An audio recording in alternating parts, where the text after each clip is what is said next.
Бір күні Тәңірі тағала Дәуіт пайғамбарға тіл қатты. «Әй, Дәуіт, ләббәйк Алла. Дәуіт, сен неге маған ұқсауға тырыспайсың? Уа, Тәңірім, мен саған қалайша ұқсай алам? Сен түр-түсі, мекен мысалы, шет-шегі жоқ құдіретті Құдай емеспісің?» деп таң қалды. «Иә, дұрыс айтасың, Дәуіт. Бірақ мен шексіз мейірімдімін. Сен де маған ұқсап мейірімді бол. Мен жомартпын.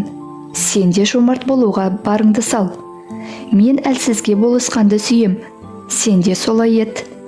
Мен 18 мың ғаламды мінсіз басқарып тұрмын. Бірақ тұрған жерімді ешкімге көрсетпеймін. Тұрағым мәңгі құпия.